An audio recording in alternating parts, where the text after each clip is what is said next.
Hi guys, welcome back to my channel. ഇന്ന് നമ്മുടെ shopping വ്ളോഗിൻ്റെ second പാർട്ടാണ് കേട്ടോ. ഇന്നത്തെ മെയിൻ പരിപാടി എന്താണെന്ന് വെച്ചിട്ടുണ്ടെങ്കിൽ, ആ ഫസ്റ്റ് വ്ളോഗ് കണ്ടിട്ടുണ്ടെങ്കിൽ അറിയാം, അതിൽ ലാസ്റ്റ് ടൈം ഞാൻ അഡ്ജസ്റ്റ് ചെയ്തൊരു ചുരിദാർ വാങ്ങിയിട്ടുണ്ടായിരുന്നു. ആ ഒരു സാധനം ഞാൻ വീട്ടിൽ വന്ന് ഇട്ട് നോക്കിയപ്പം വളരെ ബോറായിരുന്നു. അതെനിക്ക് മാറ്റി കൊടുത്തിട്ട് പുതിയൊരെണ്ണം വാങ്ങണം. അതാണ് അത്യാവശ്യമായിട്ടുള്ള കാര്യം. അതുകൂടാതെ ഇനിയും കുറേ സാധനങ്ങൾ വാങ്ങാനുണ്ട്. അപ്പോൾ ഇതിനൊക്കെ വേണ്ടി ടൗണിലേക്കാണ് പോകുന്നത്. നിങ്ങൾ ശ്രദ്ധിച്ചോന്നറിയില്ല, ഇത് ഞങ്ങളെ കാറല്ല, ഞങ്ങളെ കാറ് നാത്തൂൻ്റെ അടുത്താണ്. അപ്പം പോകുന്ന വഴിക്ക് ഞങ്ങളെ കാർ എടുത്ത് ഈ കാർ അവിടെ വെച്ചിട്ട് വേണം പോവാൻ. അതുകൂടാതെ ഇന്ന് ഞങ്ങളെ കൂടെ ഷോപ്പിങ്ങിന് വേണ്ടി ഏട്ടൻ്റെ ഒരു ഫ്രണ്ടും വരുന്നുണ്ട്. അങ്ങനെ നീനുവിനോട് യാത്രയൊക്കെ പറഞ്ഞ് ഞങ്ങൾ ഇറങ്ങിയിട്ടുണ്ടായിരുന്നു. ആ സമയത്ത് അതാ മുന്നിൽ നോക്കിയ ഞങ്ങളെ കാറ് പോലെ തന്നെ ഒരു കാറ്. പക്ഷേ ഇത് ഞങ്ങളെ കാറല്ല കേട്ടോ. ഈ കാറിൻ്റെ കളർ ബ്ലാക്ക് ആണ്, ഞങ്ങളത് ബ്ലൂ ആണ് കേട്ടോ, ഡാർക്ക് ബ്ലൂ ആണ്. ഞങ്ങളിപ്പോൾ പോകുന്നത് ഏട്ടൻ്റെ ഫ്രണ്ടിനെ പിക്ക് ചെയ്യാനാണ്. ഞങ്ങളെ വീട്ടിൽ നിന്ന് കുറച്ച് ദൂരമുണ്ട്, പക്ഷേ കൂഴക്കോട് അമ്പലത്തിൻ്റെ അടുത്താണ് ഫ്രണ്ടിൻ്റെ വീട്. പിന്നെ നിങ്ങൾ ഈ സ്ഥലം കണ്ടോ, നന്നായിട്ട് മഴ പെയ്താൽ ഇവിടെയൊക്കെ വെള്ളം കയറി, ഈ വീട്ടിലൊക്കെ വെള്ളം കയറും കേട്ടോ. നമ്മളിപ്പോൾ കൂട്ടാൻ പോകുന്ന ഫ്രണ്ട് ഉണ്ടല്ലോ, ആ ഫ്രണ്ടിൻ്റെ വീട്ടിലാണ് ഇവിടെ ആദ്യം വെള്ളം കയറുക. മഴ പെയ്ത് തുടങ്ങിയിട്ടുണ്ടെങ്കിൽ ഏട്ടനും ഫ്രണ്ട്സും എല്ലാവരും കൂടെ ഇവിടെയാണ് ആദ്യം പോവുക, സാധനങ്ങളൊക്കെ എടുത്ത് മുകളിൽ കയറ്റാൻ വേണ്ടിയിട്ട്. ദേ ഈ കാണുന്നതാണ് ഏട്ടൻ്റെ ഫ്രണ്ടിൻ്റെ വീട്. ഞങ്ങൾ അവിടെ നിന്ന് കയറിയിട്ടാണ് പോയിട്ടുണ്ടായിരുന്നത്. അവിടെ ചേച്ചിയും മോനും വന്നിട്ടുണ്ട്. അച്ചുവിൻ്റെ അതേ പ്രായമാണ് ആ മോന്. ദേ ഈ ഒളിച്ച് നിൽക്കുന്ന ആളെ കണ്ടോ, അതാണ് കേട്ടോ ഏട്ടൻ്റെ ഫ്രണ്ട്. ചെറിയോന്നാണ് ഞങ്ങളൊക്കെ വിളിക്കാറ്. ഇപ്പം നമ്മുടെ വീട്ടിലൊക്കെ എന്ത് പരിപാടി ഉണ്ടെങ്കിലും ഏട്ടൻ്റെ കൂടെ നിന്ന് സഹായിക്കുന്ന ഒരുപാട് ഫ്രണ്ട്സ് ഉണ്ട്. അതിൽ പെട്ട ഒരാളാണ് ഇങ്ങേര്. ഏട്ടനെ പരിചയപ്പെട്ട മുതലേ ഞാൻ കേൾക്കാൻ തുടങ്ങിയ പേരാണ് കേട്ടോ ഇതൊക്കെ. ഇവരൊന്നും നേരിട്ട് കണ്ടില്ലെങ്കിലും ഏട്ടൻ പറഞ്ഞ എല്ലാവരും എനിക്ക് അറിയായിരുന്നു കേട്ടോ. പോയിക്കൊണ്ടിരിക്കുമ്പോൾ അച്ചു ആർക്കോ ടാറ്റ കൊടുക്കുന്നത് കണ്ട് നോക്കിയതാണ്. ബാക്കിലൊരു കാറ് വരുന്നുണ്ട്, അതിലേക്ക് നോക്കിയാണ് ഇവൻ ടാറ്റ കൊടുക്കുന്നത്. പക്ഷെ ഞാൻ നോക്കിയിട്ട് അതിൻ്റെ ഉള്ളിൽ ആരെയും കാണാൻ പറ്റുന്നില്ല കേട്ടോ. ഇവന് കാണുന്നുണ്ടോയെന്ന് എനിക്ക് മനസ്സിലാവുന്നില്ലേ. അങ്ങനെ ഞങ്ങൾ അഭിഷന്റെ വീട്ടിലെത്തിയിട്ടോ. അകത്തേക്ക് കയറി നോക്കുകയാണ്, പുറത്തൊന്നും ആരെയും കാണുന്നില്ല. ഉള്ളിൽ ആരെയും ഉണ്ടാവോന്ന് അറിയില്ല, അവരെവിടെയോ പോയോന്നൊക്കെ സംശയിച്ചാണ് കയറി നോക്കിയത്. ഞാൻ വീഡിയോ എടുക്കുമ്പോഴൊക്കെ ചെറിയോന് ഭയങ്കര നാണാണ്. അത് കണ്ടിട്ടാട്ടോ ഏട്ടൻ ചിരിച്ചുകൊണ്ടിരിക്കുന്നത്. അവരെവിടെയും പോയിട്ടൊന്നും ഉണ്ടായിരുന്നില്ല, വീട്ടിൽ തന്നെ ഉണ്ടായിരുന്നു. പിന്നെ ഏട്ടൻ വണ്ടിയൊക്കെ മാറ്റിയെടുക്കുന്ന സമയം കൊണ്ടൊന്ന് വയലിലേക്ക് പോയിട്ട് വരാമെന്ന് വിചാരിച്ചു. തൊട്ടടുത്ത് തന്നെയാണ് വയൽ. ഞാനും ആദ്യം കൂടെ ഇറങ്ങിയിട്ടോ. ആദ്യം ഇങ്ങനെ ഓരോന്നും പറഞ്ഞു തരികയാണ് എനിക്ക്, അവിടെയാണ് ഞങ്ങൾ കളിക്കുന്ന സ്ഥലം എന്നൊക്കെ. ഇപ്പോൾ വെള്ളം കയറിയതുകൊണ്ട് കളിക്കാൻ പറ്റില്ല, കുറേ ആയി കളിക്കാൻ പോയിട്ട് എന്നൊക്കെ പറയാം കേട്ടോ അവള്. പിന്നെ ഞങ്ങൾ തിരിച്ചു വന്നപ്പോൾ ദാ ഏട്ടൻ ഞങ്ങളെ വണ്ടിയിലേക്ക് സാധനങ്ങളൊക്കെ എടുത്ത് വെക്കുകയാണ്. അങ്ങനെ പോവാനായപ്പോൾ അച്ചു ഞങ്ങളെ കൂടെ വരുന്നില്ല കേട്ടോ. അപ്പം ഞങ്ങളെല്ലാവരും കൂടെ വണ്ടിയിൽ കയറിയിരുന്നേ. അപ്പം അവന് തോന്നിയെന്നാ തോന്നുന്നേ, ഇനി ഇവിടെ നിന്നാൽ പ്രശ്നമാവും, കൂട്ടാതെ പോകുന്നു. അങ്ങനെ അവൻ വണ്ടിയിൽ കയറിയിരുന്നു കേട്ടോ. അഭിഷ അവന് ചെറിയൊരു ബിസ്ക്കറ്റ് കൊടുത്തിട്ടുണ്ടായിരുന്നേ, അത് മുഴുവനും അവൻ കഴിച്ചിട്ടോ. അത് കൂടാതെ ഏട്ടൻ അവന് എന്തോ ഇലയിലൊക്കെ പൊതിഞ്ഞിട്ടുള്ളൊരു സാധനം വാങ്ങി കൊടുത്തിട്ടുണ്ടായിരുന്നു, അതും അവൻ കഴിച്ചിട്ടോ. ഒന്ന് മുഴുവൻ അവൻ കഴിച്ചിട്ടുണ്ടായിരുന്നു. ഇടയ്ക്കിടയ്ക്ക് എന്നോടും വേണമെന്ന് ചോദിക്കുന്നുണ്ടായിരുന്നു കേട്ടോ അവൻ. പിന്നെ ഞങ്ങൾ പോയിക്കൊണ്ടിരിക്കുമ്പോൾ ഏകദേശം ടൗണിൽ എത്തിയിട്ടുണ്ട്. ആ സമയത്ത് ഒരു ബസ് ഞങ്ങളെ മുന്നിൽ തന്നെ വരും കേട്ടോ. സ്റ്റോപ്പിൽ നിർത്തുമ്പം പോലും ഞങ്ങളെ പോകാൻ സമ്മതിക്കില്ല, ഞങ്ങളെ നല്ല ആരെയും പോകാൻ സമ്മതിക്കില്ല. എന്താ പ്രശ്നമെന്നൊന്നും അറിയില്ല, എന്തൊക്കെയോ കളിച്ചാണ് വണ്ടി ഓടിക്കുന്നത്. അറിയാതെ പറ്റിയതൊന്നും അല്ല കേട്ടോ, ഇതൊക്കെ അറിഞ്ഞുകൊണ്ട് ചെയ്യുന്നതാണ്. കുറേ പ്രാവശ്യം ചെയ്യുന്നുണ്ടായിരുന്നു കേട്ടോ. ഒരുപാട് യാത്രക്കാർക്ക് ബുദ്ധിമുട്ടായിട്ടുണ്ട്. പിന്നെ ഞങ്ങളിത് ജിയോൻ്റെ ഓഫീസിലേക്ക് വന്നതാട്ടോ. എൻ്റെ അമ്മേൻ്റെ ഫോണ് കേടായിട്ട് കുറച്ച് ദിവസമായേ. അത് നന്നാക്കണ്ട, ഇനി പുതിയത് വാങ്ങാമെന്ന് വിചാരിച്ചു.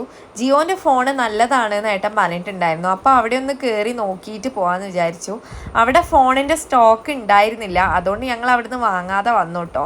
പിന്നെ ഇത് റെയിൽവേ സ്റ്റേഷനാണ്, നമ്മുടെ കോഴിക്കോട് റെയിൽവേ സ്റ്റേഷൻ. അതിൻ്റെ അടുത്തു കൂടെയാണ് ഞങ്ങൾ പോകുന്നത്. ഞങ്ങളിപ്പോൾ ഫുഡ് എന്തെങ്കിലും കഴിക്കാനാണ് പോകുന്നത്. ഉച്ചയായിട്ടുണ്ടായിരുന്നു, നല്ല വിശപ്പും ഉണ്ടായിരുന്നു കേട്ടോ. അച്ചു എന്തെങ്കിലുമൊക്കെ കുറച്ച് കഴിച്ചിട്ടുള്ളതുകൊണ്ട് അവൻ്റെ കാര്യം വലിയ പ്രശ്നമില്ല. പക്ഷേ എനിക്ക് നല്ല വിശപ്പുണ്ടായിരുന്നു. അപ്പോൾ ഏട്ടൻ എവിടെയോ അടിപൊളി ഫുഡ് ഉണ്ട് എന്നൊക്കെ പറഞ്ഞ് കൂട്ടി കൊണ്ടുപോവുകയാണേ. സംഭവം നമ്മുടെ അഡ്രസ് മാളിൻ്റെ ഉള്ളിലാണ് കേട്ടോ, അവിടുത്തെ ഫുഡ് കോർട്ടിലാണ് കൊണ്ടുപോയത്. അഡ്രസ് മാളിൻ്റെ താഴെയൊക്കെ ഞാൻ വന്നിട്ടുണ്ടെങ്കിലും ഇങ്ങനെ മുകളിലോട്ട് വരുന്നത് ആദ്യമായിട്ടാട്ടോ. അതുപോലെ തന്നെ ഇതിൻ്റെ ഉള്ളിൽ ഇങ്ങനെ ഒരു ഫുഡ് കോർട്ട് ഉള്ളതും ഞാൻ അറിഞ്ഞിട്ടുണ്ടായിരുന്നില്ലേ. ഇതിൻ്റെ ഉള്ളിലേക്ക് കയറിയപ്പോൾ ഇവിടെ അധികം ആൾക്കാരൊന്നുമില്ല കേട്ടോ. അപ്പം ഞാൻ വിചാരിച്ചു ഈ ഉച്ച സമയമായിട്ടും എന്താ ഇവിടെ അത്ര തിരക്ക് തിരക്കില്ലാത്തതെന്ന്. ബോറ് ഫുഡായിരിക്കും കേട്ടോ ഞാൻ കരുതിയിട്ടുണ്ടായിരുന്നത്. പക്ഷേ എൻ്റെ എല്ലാ ആലോചനകളും തെറ്റായിരുന്നെന്ന് എനിക്ക് തോന്നി.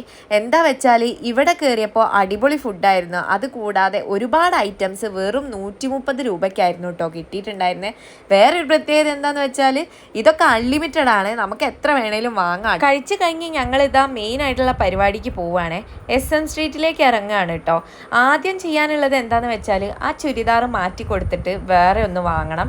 അവിടെ നല്ലത് കിട്ടിയിട്ടില്ല എങ്കിൽ ക്യാഷ് തിരിച്ച് കിട്ടുമെന്ന് നോക്കണം. ഈ കാണുന്ന ഷൂൻ്റെയും ഡ്രസ്സിൻ്റെയും ഷോപ്പ് കണ്ടോ? അച്ചുവിൻ്റെ ബർത്ത്ഡേൻ്റെ ഷൂവും ഡ്രസ്സും ഒക്കെ ഇവിടുന്ന് കേട്ടോ എടുത്തിട്ടുണ്ടായിരുന്നേ.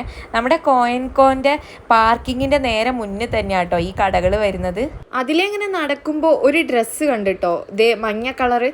അപ്പം ഞാൻ ജസ്റ്റ് ഒന്ന് അതിൻ്റെ ക്യാഷ് എത്രയാവുമെന്ന് ചോദിച്ച് നോക്കിയേ. 4000 രൂപേൻ്റെ എടുത്തിട്ടുണ്ട് കേട്ടോ അതിന്. എനിക്ക് തോന്നുന്നില്ല ആ ഒരു ഡ്രസ്സ് 4000 രൂപയ്ക്കൊക്കെ ഉള്ളതുണ്ടെന്ന്. ദേ ഈ കടയിൽ നിന്നാണ് കേട്ടോ ഞങ്ങൾ ആ ചുരിദാർ വാങ്ങിയിട്ടുണ്ടായിരുന്നേ. അത് ഇവിടുന്ന് എക്സ്ചേഞ്ച് ചെയ്തേരുള്ളൂ, ക്യാഷ് തരില്ല പറഞ്ഞു. അപ്പം ഞങ്ങൾ മുകളിൽ കയറി നോക്കി പാർട്ടി വെയർ ഒക്കെ ഏതേലും നല്ല ചുരിദാർ ഉണ്ടോയെന്ന്. പക്ഷേ അവിടെ ഉള്ളതൊന്നും എനിക്ക് ഇഷ്ടപ്പെട്ടില്ല. അവിടുത്തെ ക്ലോത്ത് പോലും എനിക്ക് ഇഷ്ടമാവുന്നില്ല കേട്ടോ. പിന്നെ താഴെ വന്ന് 2-3 ഡെയിലി വെയർ ഒക്കെ പുറത്ത് പോകുമ്പോൾ ഇടാൻ പറ്റുന്ന ടൈപ്പ് ഒന്ന് എടുക്കാമെന്ന് വിചാരിച്ചു. അങ്ങനെ അതെടുത്ത് കഴിഞ്ഞപ്പോൾ അതാണെങ്കിൽ ട്രയൽ ചെയ്തു നോക്കാനോ അവർ സമ്മതിക്കില്ല.